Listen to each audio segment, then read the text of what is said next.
નમસ્કાર. પહેલાં જણાવ્યું હતું કે ધ્યાન સાધનાના આધાર તરીકે ઉદ્દેશિત કેટલાક સૂત્રો વિશે હું મારી અંતરદૃષ્ટિ રજૂ કરવા માંગુ છું. પહેલા ભાગમાં આપણે યમ અને નિયમ વિશે ચર્ચા કરી હતી. બીજા ભાગમાં આપણે આસન અને પ્રાણાયામ વિશે ચર્ચા કરી હતી. આજે ત્રીજા અને અંતિમ ભાગમાં ધ્યાન સાધનાનો આધાર રેચન એટલે કે મનોભાવ નિર્જરા ના વિષયમાં હું મારી અંતરદૃષ્ટિ રજૂ કરીશ. જો આપણે 19મી અને 20મી સદીમાં આધુનિક માનવીની પૃષ્ઠભૂમિ પર નજર કરીએ તો એવું જણાય છે કે ધ્યાનમાં જવા માટે રેચન એટલે કે મનોભાવ નિર્જરા અત્યંત આવશ્યક છે. આધુનિક માણસનું મન વિશ્વમાં દરેક જગ્યાએ ચાલતા સતત યુદ્ધો, લડાઈઓ અને સંઘર્ષોના કારણે ઘણા આઘાતોમાંથી પસાર થયું છે. તેઓએ પ્રથમ વિશ્વયુદ્ધ અને બીજા વિશ્વયુદ્ધની યાતના ખૂબ નજીકથી સહી છે અને પરમાણુ બોમ્બ વિસ્ફોટના ઓથાર હેઠળ આશંકામાં સતત રહ્યા છે. એક તરફ ગણ્યા ગાંઠ્યા લોકો દ્વારા વિસ્તારવાદ અને સામ્રાજ્યવાદની ચલાવેલી લાંબી ઝુંબેશમાં લગભગ 80% વસ્તીને વારસામાં મળેલી અને તેમણે કમાયેલી માત્ર સમૃદ્ધિ અને શાંતિ જ નહીં પણ તેઓની આજીવિકાથી પણ વંચિત થઈ ગયા. ત્યાં સુધી કે જીવનથી પણ વંચિત થઈ ગયા. અને બીજી બાજુ ઘણા દેશોમાં અબજો લોકોએ સ્વતંત્રતા અને વતન માટે લડવું પડ્યું. આંતરવંશીય જાતિ જૂથોના, પ્રાદેશિક વિવાદોના અને સાંપ્રદાયિક તણાવના વિવાદોની આગ આસપાસ અને ચોપાસ સળગતી રહી. આધુનિક માનવી જાનમાલની સલામતીની, અસ્તિત્વને ટકાવી રાખવાની ચિંતામાં કાયમ રહ્યો. આ બધા ઉપરાંત કુટુંબ અને મિત્રો જેવી સામાજિક સંસ્થાઓની સુસ્થાપિત સલામતીનું વાતાવરણ પણ તૂટી રહ્યું હતું. આધુનિક માણસ ચિંતા અને તાણ, નિરાશા અને હતાશા, દમન અને શમનની ગર્તામાં પહોંચી ગયો હતો. 19મી અને 20મી સદીના આગમન સુધીમાં ધ્યાન સાધનાનો આધાર તરીકે કોઈ વધુ અસરકારક વિધિ, પરિણામ આપતી પદ્ધતિની જરૂર હતી. ભયાનક વિનાશ અને દુઃખદ હોનારતોના પગલે આપણી પાસે સિગમન્ડ ફ્રોઈડ જેવા મનોવિશ્લેષકો હતા, જેઓએ માનવીય માનસમાં આંતરિક સંઘર્ષને પ્રદર્શિત કર્યો. તેમણે માનવના બહુસ્તરીય મનમાં મુક્ત અભિવ્યક્તિની ગેરહાજરીમાં દમન અને શમનને કારણે ઉપસ્થિત આંતરિક સંઘર્ષ દર્શાવ્યો અને માનસિક વિશ્લેષણની હિમાયત કરી. તેઓએ માનવીના સચેતન મન, અર્ધજાગ્રત મન અને અચેતન મન જેવા બહુસ્તરીય મનનું કેથાર્સિસ, રેચન એટલે કે મનોભાવ નિર્જરાની હિમાયત કરી હતી. નવા યુગના દૂરદ્રષ્ટાઓ જેમ કે જ્યોર્જ ગુરજીએફ અને ઓશો ધ્યાન સાધનાના આધાર તરીકે કેથાર્સિસ, રેચન એટલે કે મનોભાવ નિર્જરાનો આગ્રહ કરતા હતા. ધ્યાન વિધિઓમાં મનોભાવ નિર્જરાનો પ્રાયોગિક સમાવેશ કરતા હતા. જ્યોર્જ ગુરજીએફ દ્વારા રચાયેલા અને ઉપયોગમાં લેવાતા નૃત્ય ધ્યાનના વિવિધ પ્રયોગોમાં હંમેશા કેથાર્સિસ, રેચનનો સમાવેશ થતો હતો. ઓશો દ્વારા આપવામાં આવેલા મોટાભાગના ધ્યાન પ્રયોગો માટે ખુલ્લેઆમ ઘોષણા થતી હતી કે ધ્યાન કેથાર્સિસથી, મનોભાવ નિર્જરાથી શરૂ થાય છે ને ઉજવણી સાથે સમાપ્ત થાય છે. ઓશો ઘણીવાર કહેતા હતા કે હું તમારા માટે સ્વર્ગ ઊભું કરી શકતો નથી, કારણ કે જ્યારે હું તમારી અંદર જોઉં છું તો ત્યાં રહેલા નર્કના વિસર્જન માટે મારી ધ્યાન પદ્ધતિઓ કેથાર્સિસ, રેચન કેન્દ્રી, મનોભાવ નિર્જરા અભિમુખ રાખવી પડે છે. અંગ્રેજીમાં રેચન નજીકનો શબ્દ છે કેથાર્સિસ, જે ગ્રીક શબ્દ કથેરીન પરથી આવ્યો છે, જેનો અર્થ થાય છે શુદ્ધ કરવું, અશુદ્ધિઓ દૂર કરવી. ગ્રીક શબ્દ કથેરીન ગ્રીક મૂળ શબ્દ કેથારોસ પરથી આવે છે, જેનો અર્થ થાય છે શુદ્ધ.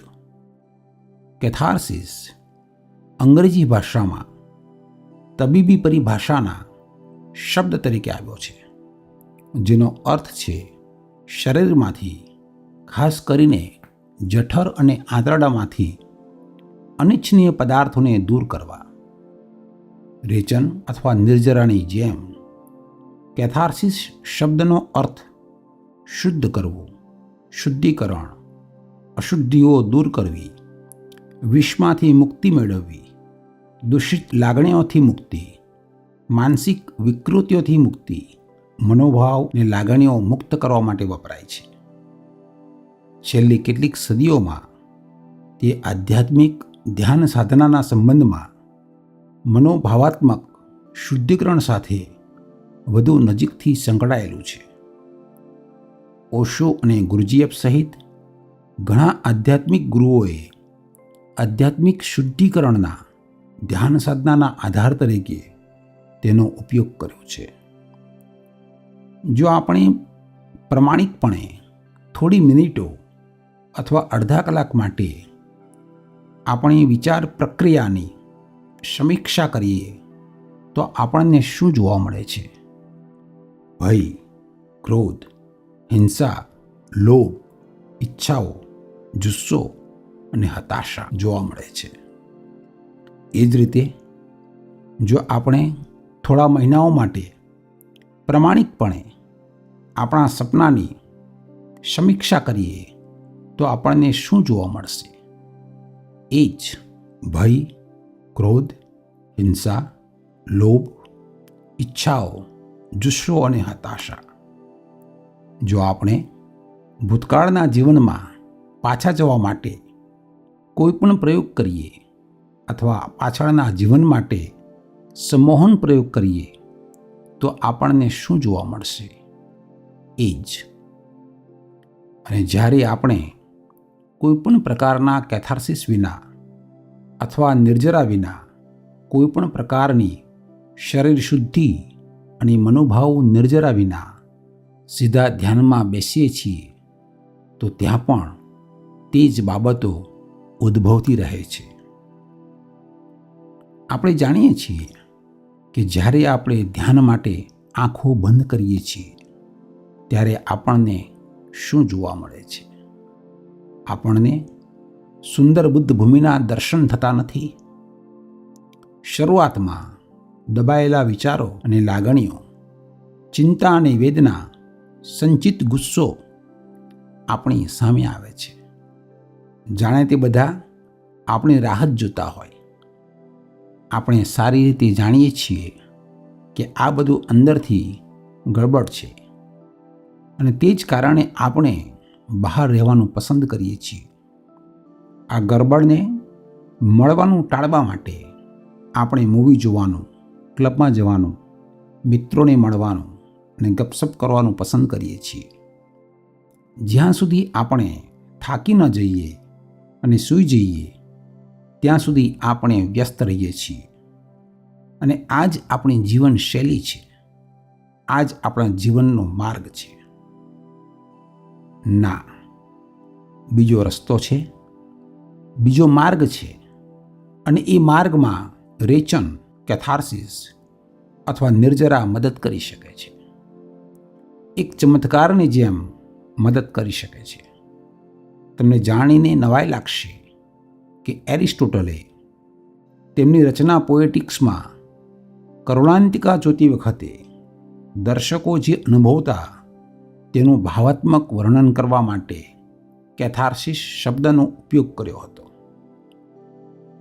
એરિસ્ટોટલ માનતા હતા કે નિયંત્રિત પરિસ્થિતિમાં કરુણાંતિકાને નિર્દેશિત કરી પ્રેક્ષકોને ડર અને દયાની અનુભૂતિ કરાવવાથી પ્રેક્ષકોની પોતાની ચિંતાઓ બહાર લાવવામાં મદદ મળશે, તેમજ પ્રેક્ષકોની અંતરદ્રષ્ટિમાં વધારો થશે.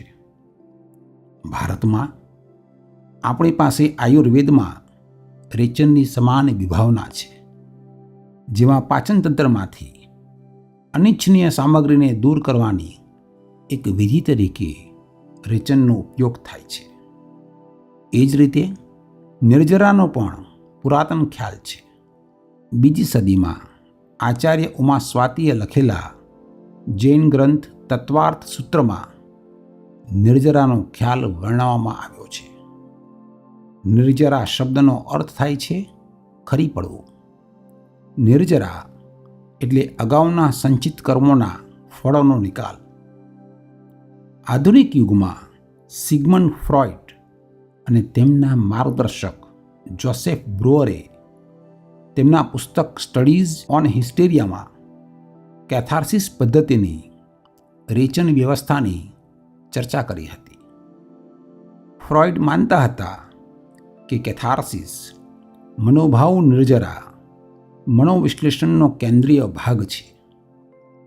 ઓશો વારંવાર કહેતા હતા કે જો આપણે કેથાર્સિસ કરીએ, જો આપણે સક્રિય ધ્યાન જેવા રેચન કેન્દ્રી અને મનોભાવ નિર્જરાવાળા ધ્યાનમાંથી પસાર થઈએ, જો આપણે તમામ પ્રકારના દમન, ભાવજગતના તમામ જખમો, ઘાવ અને ઈજાઓ બહાર ફેંકી દઈએ, તો પછી ધ્યાનમાં સ્વબોધ કેળવવો, જાગૃત રહેવું, સજાગ રહેવું ખૂબ જ સરળ બને છે. આપણે ઉપચાર તરીકે થોડા અઠવાડિયા માટે રેચન કેન્દ્રી મનોભાવ નિર્જરાવાળા ધ્યાનનો આશરો લઈ શકીએ છીએ, જેમ કે ઓશિકાને મારવું. જ્યારે આપણને ગુસ્સો આવે છે ત્યારે કોઈ અન્યની સામે ગુસ્સો કરવાની જરૂર નથી. ગુસ્સો તો પૂરો કરો ક્રોધના રેચન માટે, ક્રોધના ભાવથી મુક્ત થવા માટે, અને ક્રોધને ધ્યાનમાં રૂપાંતરિત કરો. રૂમ બંધ કરો, એકલા બેસો અને બને તેટલો ગુસ્સો આવવા દો, બહાર કાઢો. જો મારવાનું મન થાય તો તમે ઓશિકાને મારજો. ગુસ્સામાં જે પણ કરવાની જરૂર લાગે તે ઓશિકા સાથે કરો. ઓશિકું ક્યારેય વિરોધ કરશે નહીં. મારવું પણ હોય તો ઓશિકાને મારી નાખો. ઓશિકું કેટલું મદદરૂપ થઈ શકે તેની કલ્પના પણ કરી શકાતી નથી.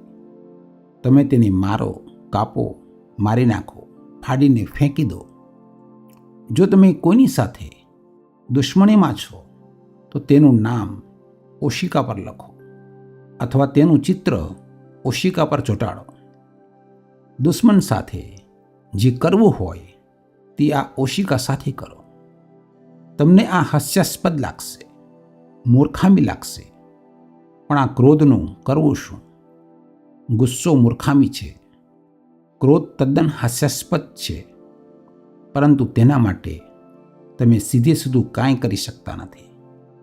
તેથી ક્રોધને રેચનમાં નીકળવા દો, ગુસ્સાની નિર્જરા થવા દો, અને આ ક્રોધને ઉર્જાની એક અભિવ્યક્તિની જેમ થવા દો અને તેનો આનંદ માણો.